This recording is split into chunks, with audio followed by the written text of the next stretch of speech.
So there's no evidence which came here which took you by surprise because somebody called Mohwatring. And I take strong exception to that. You know, I'm the most senior black judge in criminal law in South Africa. Most senior, without exception. Even the judges in the Constitutional Court and the judges in the in the SCA, no one is senior to me in criminal law. No one.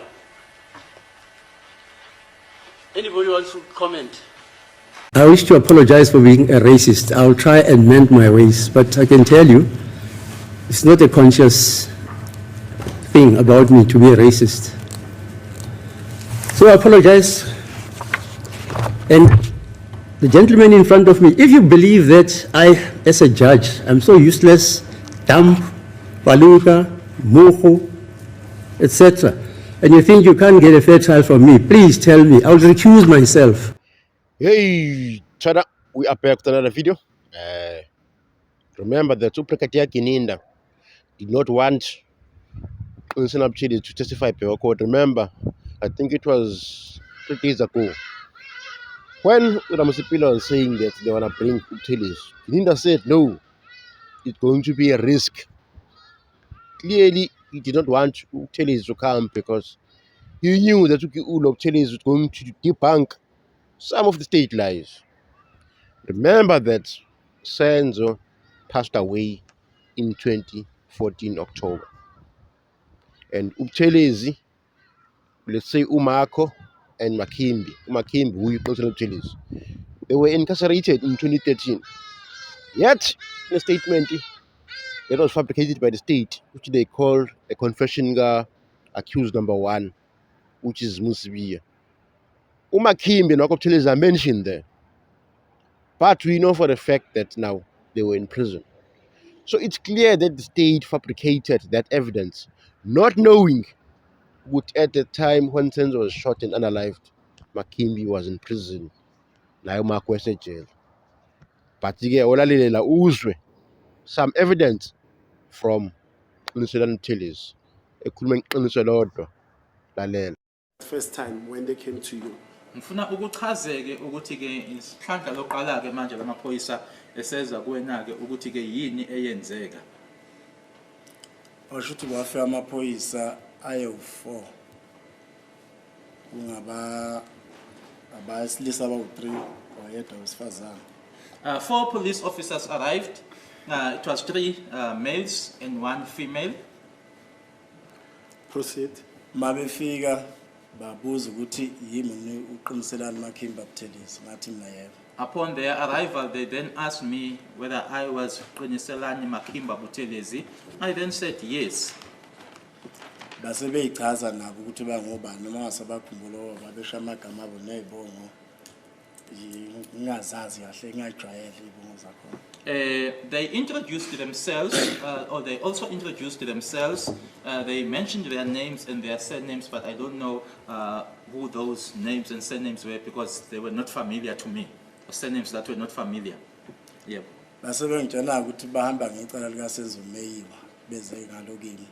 They then informed me that they came to see me, or they came to me with regards to the Senzo Meyiwa matter or case. Emva lokho basebethi bazongijaja kuthiwa ngabulala uSenzo Meyiwa sinomfowethu uMakho. They then informed me that they were there to charge me that it was alleged that myself and my brother Marco killed Senzo. Bakhipha ke izinto ababeyiphethe zokungijaja amaphepha. They then took out some documents that they had in their possession in order for them to charge me. Bangijaja bangithatha ithupha konke nemini baqeda base befonela omunye umseshi. They then charged me. They were done with whatever they were doing there with those documents. They then called someone else, another investigating officer or detective. Owathi mayifika yena wafika wangithatha iDNA wathi uzongithatha iDNA yamathe wangifaka into la emlonyeni.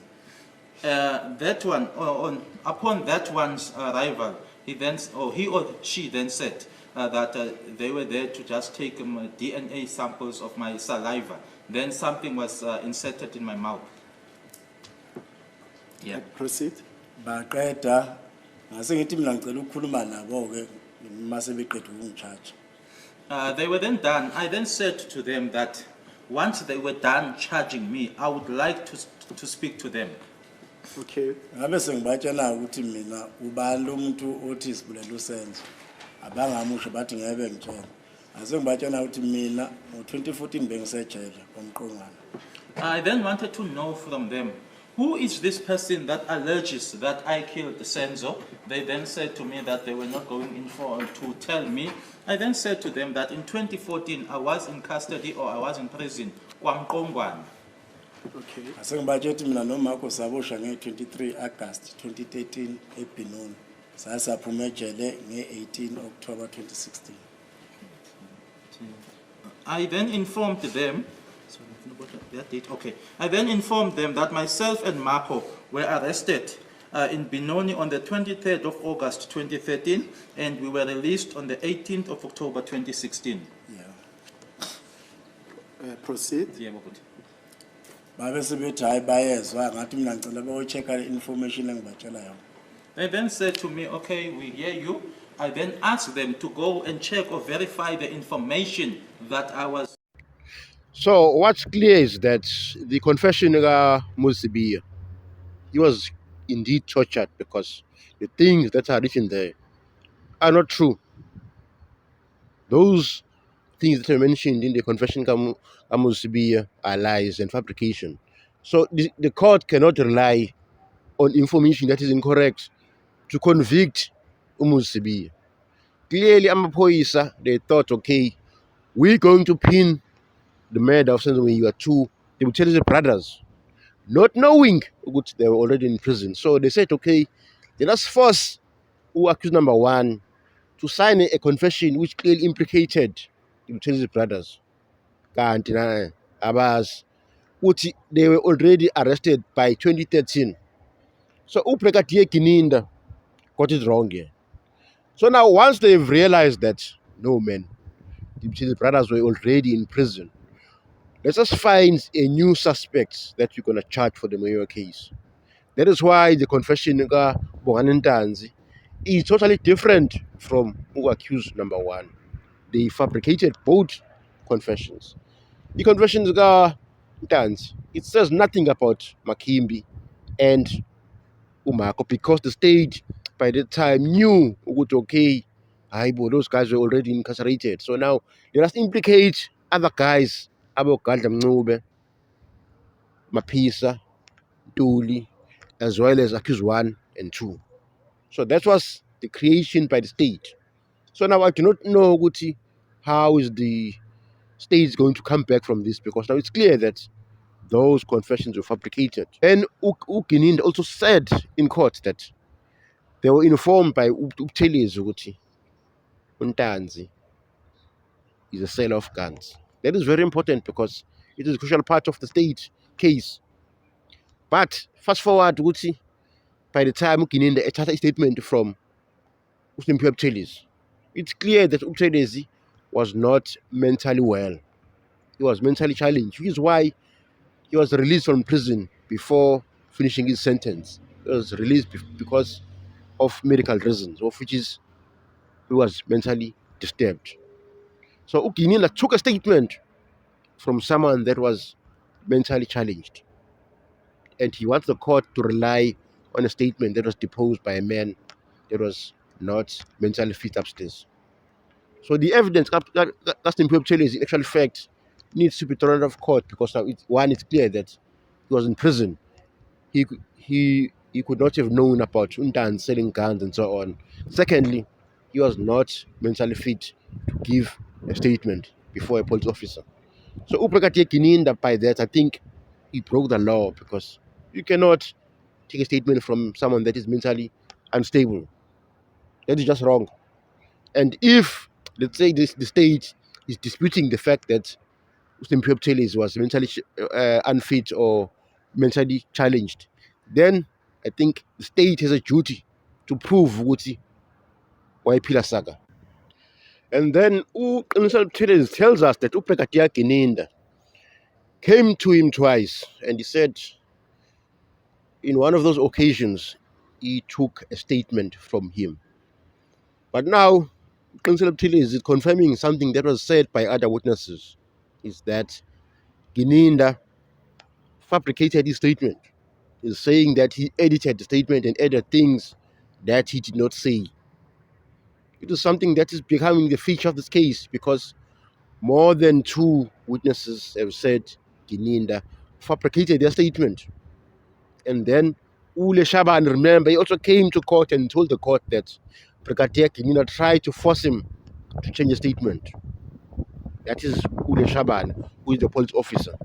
So if you do not believe, let's say, Councillor Ptili, what's the reason for not believing Ule Shaban?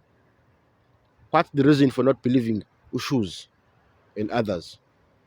You cannot say Gininda is the one that is speaking the gospel truth alone, because it's clear that Gininda is a man that is lacking credibility.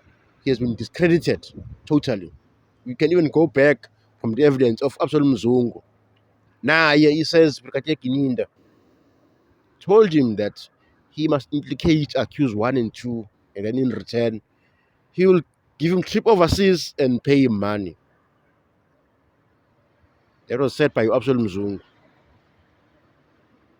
So, Absalom Mzungu being the father of Constable Zungu, and he put his own son under the bus and said his son testified in court because he was promised a promotion within the CPS. It's something that he was told by his own son. So it's clear that Brigadier Gininda probably used Constable Zungu just to get these lies from him and then implicate these guys before court. So if you still believe ukuthi Brigadier Gininda uyiphosha eliqotho, konke wrong ngawe. Something is wrong in your grey matter. Something is wrong in your Mandala Ablokota, because it's clear that Gininda has no credibility whatsoever. More than 2 witnesses are saying that he fabricated their statements. And you cannot say you believe Gininda over these witnesses, because now it's not one person saying the same thing. It's more than one person saying Brigadier Gininda fabricated a statement. And then when Lashabana says it, you should believe it, because he's the man that was working in the case alongside Brigadier Gininda Nabo Makhubu. I'm just hoping that the defense brings one of Makhubu just to confirm some of the evidence that was provided by Ule Shabane, because it is crucial that the defense collaborate these things that were said by some of their witnesses. But I'm glad Councillor Ptili came to court and told us the truth. Ukuthi yena, he never knew Ubungandanzi. It's very important because the state case said bazan, but wafika enkantolo wathi angimazi Ubungandanzi. So I could not have known about him selling guns and all this stuff that you are accusing him of. So the state's case, in my view, is totally discredited because of such witnesses that are discrediting the police. You cannot say you believe Brigadier Gininda over all these people. So if Uwarosa Makhubu comes to court and say, yes, my lord, I did open a case against Brigadier Gininda. Remember that Makhubu accused Brigadier Gininda of stealing the statement of Umlungu Hlope. That Hlope statement is the one that alleges that Hlope received a phone call from Utumela Madlala, and Madlala told him that uSenzo wadubula ngephutha edutshulwa ubani, edutshulwa uLongo. Uthi lokho wenza isikhathi uLongwe elwa noZandi, uSenzo wazama ukubahlukanisa ngebhadi isibhamu saqhuma sabulala uSenzo. That is the statement that Gininda is accused of stealing. Remember, the statement disappeared for about 4 to 5 years. It only resurfaced after Sifiso Miwa spoke about it in the media. I think he went to Newsroom Africa and NCA. State found that statement and then they gave it to the defense. So if Makhubu comes to court and also tells the court that Gininda stole a statement from the dockets, that will further destroy the credibility of Brigadier Kininda. At the stage, Kininda has no credibility because almost all the witnesses that have come before court that spoke to him says either he fabricated their statement or he tried to force them to change their statement. And Baloyi is not a saint here because Lushaba said at Baloyi's office, Baloyi asked him about 4 times, saying, Leshabane, are you sure the statement that you deposed about Zongo is correct? He said he asked him about 4 times. If you ask a question more than twice, clearly you want the person that you're asking to change their answer or their response in order to support your narrative.